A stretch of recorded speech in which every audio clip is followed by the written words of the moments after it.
खबर है कि आखिर नेतन्याहू का क्या हुआ, नेतन्याहू की मौत का सच क्या है।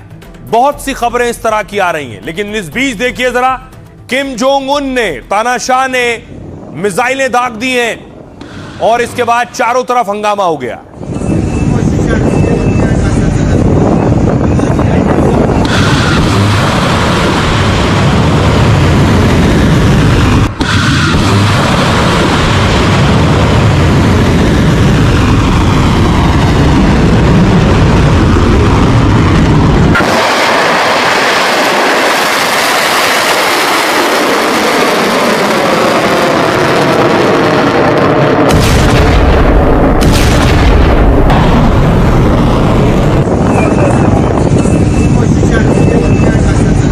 तरफ दुनिया में जंग चल रही है, दूसरी तरफ किम जोंग उन अपनी तैयारी कर रहा है। अब देखिए, वो मिसाइल दाग दी है, सेजल मिसाइल, जो बताया जाता है कि बहुत घातक मिसाइल है। ईरान ने वो मिसाइल दाग दी।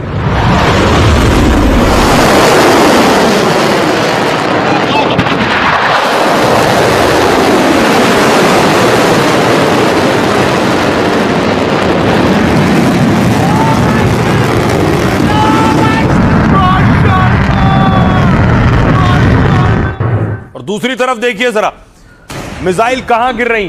ये तेल अवीव की तस्वीरें हैं, इजराइल की राजधानी।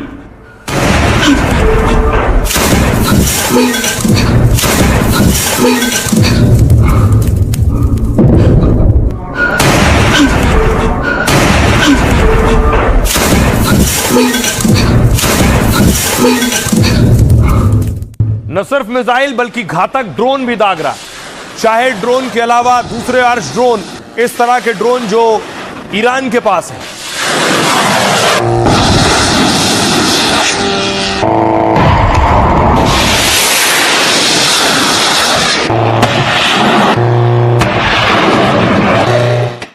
और ये सब कुछ जाकर राजधानी तेल अवीव में गिर रहा है। ये इजराइल की राजधानी की तस्वीर आप देख रहे हैं।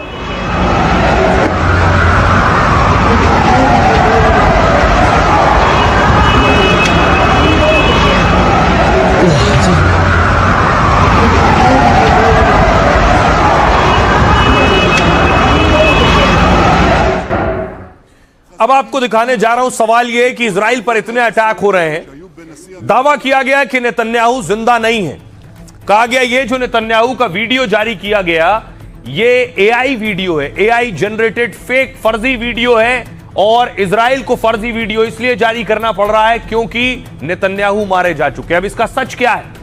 यह वीडियो जारी किया गया। इस वीडियो के बाद देखिए, तस्वीर में आपको अगली दिखाऊं। कहा गया इसमें नेतन्याहू के लगभग 6 उंगलियां हैं। अगली तस्वीर देखिए, ये देख रहे हैं, कहा जा रहा है उनके हाथ में 6 उंगलियां हैं। ये आप देख रहे हैं, 6 उंगलियां होने का दावा किया गया और कहा गया कि नेतन्याहू जिंदा नहीं है। उनका एआई वीडियो जारी करना पड़ा क्योंकि नेतन्याहू मारे जा चुके हैं।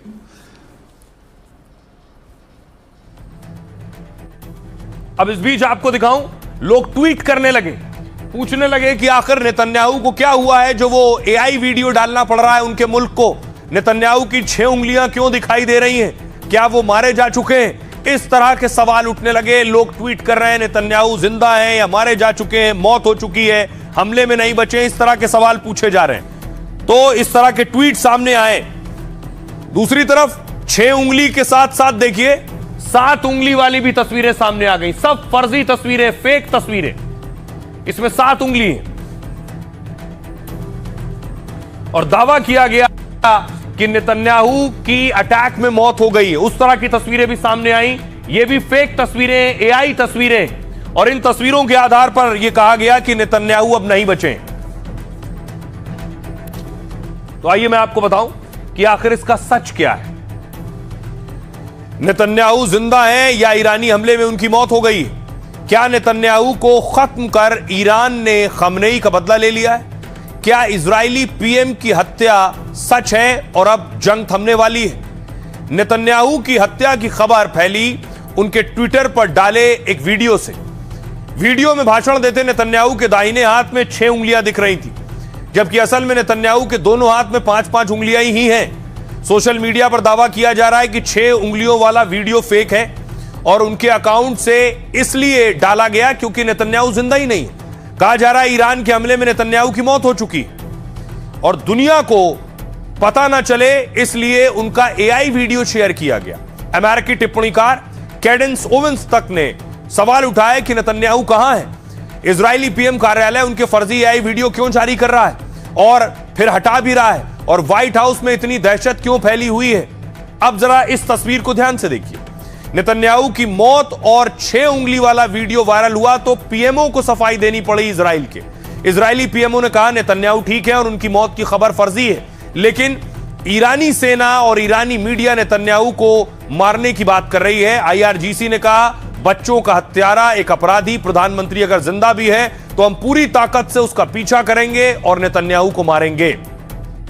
अब मैं आपको तस्वीर दिखाऊं कि नेतन्याहू का जो वीडियो जारी किया गया उस वीडियो को ध्यान से देखेंगे तो 5 ही उंगलियां हैं। ये देख, नेतन्याहू के दोनों हाथ आपके सामने हैं और आप देख सकते हैं कि उनके दोनों हाथ में 5 उंगलियां ही दिख रही हैं। जो लोग वीडियो शेयर कर रहे हैं, साझा कर रहे हैं, वो फेक वीडियो और फेक तस्वीरें ही साझा कर रहे हैं। अब नेतन्याहू एनडीटीवी के कैमरे में आखिरी बार कैद हुए थे। हमारे सहयोगी आदित्य राज कौल वहां उस वक्त मौजूद थे, उनकी रिपोर्ट उस वक्त की देखिए। Is right now in one of the locations that was attacked. You can see just behind me Prime Minister Benjamin Netanyahu, who has visited this place. This is one of the locations where a deadly attack took place. 9 people were killed and there were in fact more than 25 who were injured out here. You can see Netanyahu in fact visiting this particular location out here, and this is the latest that we are picking up in Bet Shemshesh, where in fact these are the visuals of the destruction that has happened all across. Netanyahu उस वक्त कैमरे में दिखे लेकिन Netanyahu जिंदा है। Netanyahu ने आज अपना वीडियो शेयर किया है। ये देखिए, कॉफी पी रहे हैं और 5 उंगलियां दिखा रहे हैं कि मैं जिंदा भी हूं और हाथ में 5 उंगलियां भी हैं। देखिए, היית? יפה מאוד. לחיים. חושב של המסר לאנשים שיוצאים ומתאווררים? לצאת להתאוורר, אבל ליד מרחב מוגן. והעמידה שלכם היא מדהימה, נותנת כוח לי, לממשלה, לצה"ל, למוסד. אנחנו עושים דברים שאני לא יכול לשתף ברגע זה, אבל עושים דברים מכים באיראן חזק מאוד גם ביום הזה, גם בלבנון, ממשיכים. אתם אומרים לי איך הם מתנהגים, פנטסטי. אתה רוצה לספור את מספר אצבעות? אתה יכול להראות לנו? פה. פה. היית? יפה מאוד. לחיים. तो नेतन्याहू भी सोशल मीडिया पर इस संभव देख रहे हैं, इसीलिए उन्होंने हाथ दिखाए कि मेरे हाथ और मेरी उंगलियां देखिए। लेकिन क्या नेतन्याहू को मारना इतना आसान है? नेतन्याहू की सुरक्षा चाक चौबंद रहती है। हाई सिक्योरिटी दस्ते के बीच नेतन्याहू रहते हैं। देखिए जरा उनका काफिला।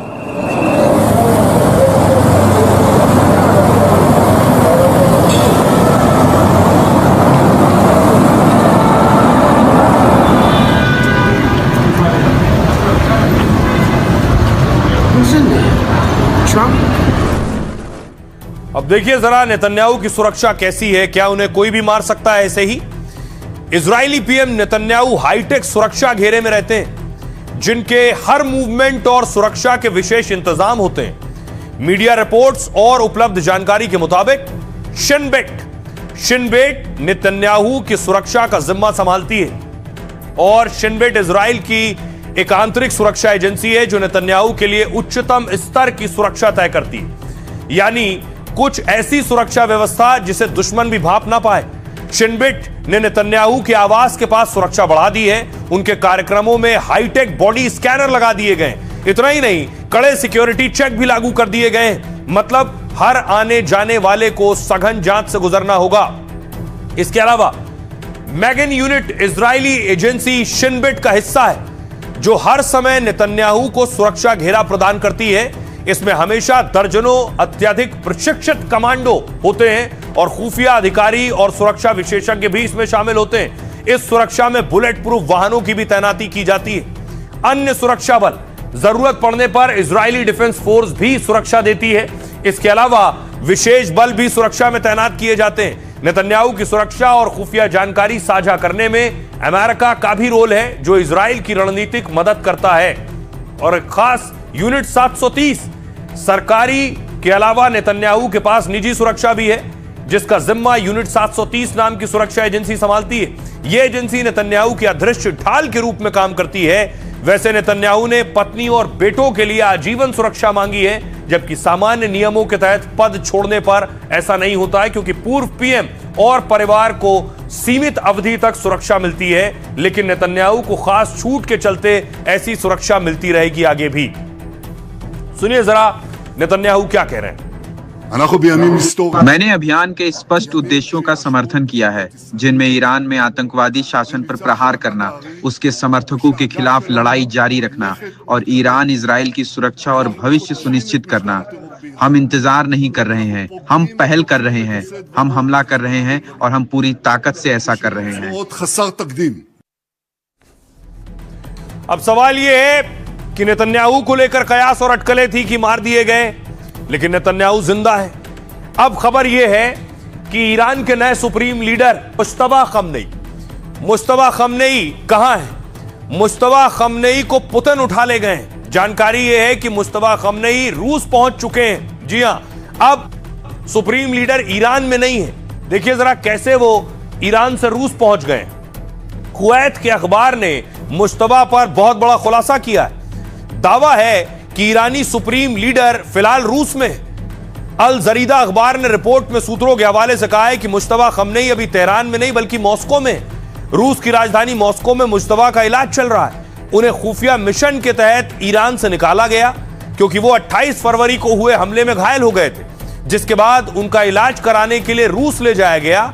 रिपोर्ट में दावा है कि इसकी पेशकश खुद पुतिन ने की थी।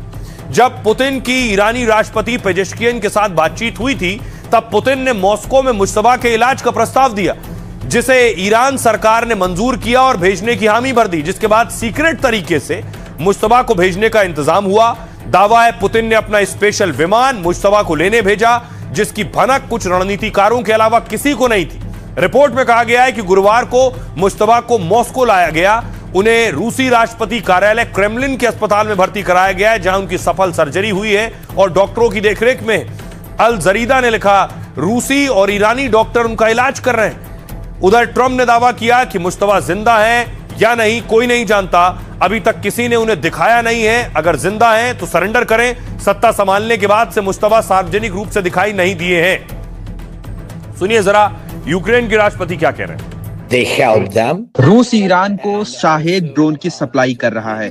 ये 100% सच है कि इन ड्रोन को ईरान अमेरिका के खिलाफ मिडिल ईस्ट में उसके ठिकानों पर हमला करने में इस्तेमाल कर रहा है। इतना ही नहीं, मुझे मेरी इंटेलिजेंस टीम ने बताया कि रूस लगातार ईरान को खुफिया जानकारी भी उपलब्ध करवा रहा है। This is their point of view. अब देखिए जरा, रूस अगर मदद कर रहा है ईरान की, तो ट्रंप को सबसे ज्यादा टेंशन होगी। अमेरिका के बेस पर क्योंकि हमले और बढ़ गए, ट्रंप को लग रहा है क्या रूस भी कुछ जानकारी मुहैया करा रहा है ईरान को।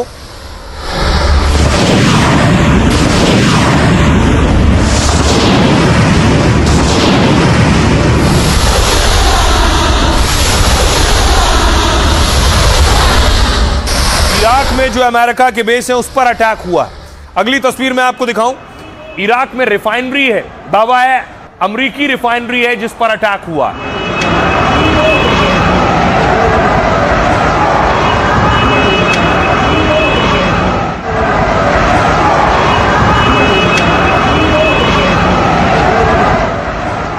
अमेरिका को लग रहा है कि यह सारी लोकेशन रूस मुहैया करा रहा है। दूसरी तरफ क्लस्टर बॉम्ब से इजराइल पर अटैक किया है ईरान ने।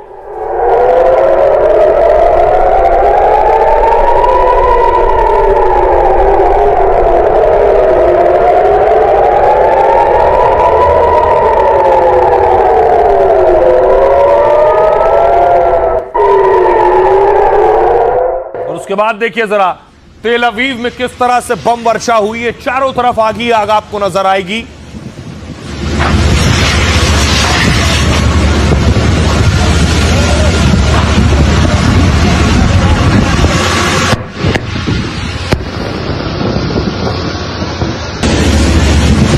और दूसरी तरफ इजराइल ने हमला किया ईरान के स्पेस सेंटर पर।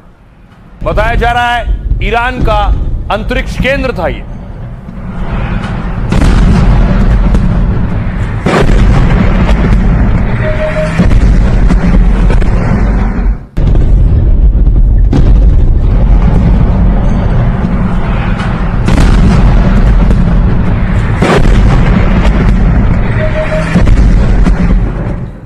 और जहां ईरान के हैं वहां जो रिहायशी इलाका है वहां इस्फहान में हमला किया है इजराइल ने।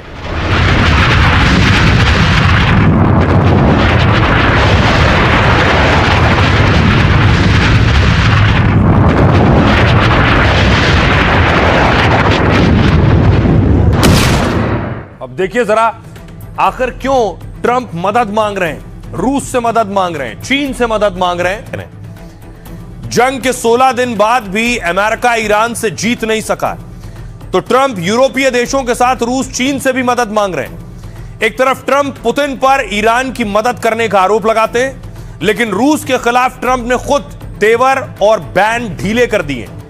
जिन देशों पर रूस से तेल खरीदने पर ट्रंप ने बैन और भारी टैरिफ लगाया था, अमेरिका ने उन देशों को 30 दिन की छूट देने का बड़ा ऐलान किया। ट्रंप कह रहे हैं कि ग्लोबल स्तर पर तेल के दाम कम करने के लिए ऐसा किया गया है, लेकिन असल में रूसी तेल पर छूट देकर पुतिन का समर्थन लेना चाहते हैं वो, ताकि जंग में पुतिन ईरान को किसी तरह की सैन्य मदद ना करें। जिस चीन को अमेरिका सबसे बड़ा रणनीतिक प्रतिद्वंदी मानता है, हॉर्मुज स्ट्रेट खोलने के लिए ट्रंप उस चीन से भी मदद मांग रहे हैं। कहा है उम्मीद है कि चीन भी अपने वॉरशिप और नौसेना यहां भेजेगा। इस बीच चीन ने कहा वो संघर्ष खत्म करने की अपील कर रहा है। कहा सभी देशों की जिम्मेदारी है कि ऊर्जा आपूर्ति स्थिर बनी रहे। दरअसल ट्रंप ने चीन, फ्रांस, जापान, दक्षिण कोरिया, ब्रिटेन से कहा है वो हॉर्मुज स्ट्रेट में तेल टैंकरों की सुरक्षा के लिए अपने वॉरशिप भेजे। अब तक किसी देश ने सार्वजनिक रूप से ट्रंप का प्रस्ताव नहीं माना है। विदेश मंत्री अब्बास अरागची ने अमेरिका पर बेहद तीखा तंज कसा है। लिखा है अमेरिका का कथित सुरक्षा छाता कई छेद वाला साबित हुआ है। उन्होंने कहा है कि अमेरिका दूसरों से यहां तक कि चीन से मदद मांग रहा है। ईरान ने पड़ोसी देशों से अमेरिकी सैन्य अड्डों को बंद करने की अपील की है। सुनिए जरा इस पर अमेरिकी ऊर्जा मंत्री क्या कह रहे हैं, क्योंकि चीन को फर्क इसलिए नहीं पड़ता क्योंकि चीन के जहाज तो हॉर्मुज से निकल रहे हैं। सुनिए। कम समय में हमारा लक्ष्य ईरान की उस क्षमता को खत्म करना है जिससे वो अमेरिकी सैनिकों को मारता है, अपने पड़ोसियों को आतंकित करता है और वैश्विक ऊर्जा आपूर्ति को खतरे में डालता है, जैसा कि वो पिछले 47 सालों से करता आ रहा है। अब देखिए तेल हॉर्मुज के रास्ते से निकलता है, भारत के जहाज तो आ रहे हैं, इजराइल अमेरिका के जहाज निकलने नहीं पा रहे, इसलिए अमेरिका इस हॉर्मुज पर जंग बढ़ाने जा रहा है। अमेरिका अपनी सेना समंदर में लगा रहा है। ये वॉरशिप आप देख रहे हैं, ये वॉरशिप मूव होने लगे हैं, अमेरिका की नेवी मूव हो रही है और बड़ी संख्या में अमेरिका तैनाती करने जा रहा है समंदर में। यहां से तेल के जहाज गुजर सके उनको सुरक्षा देने की तैयारी है।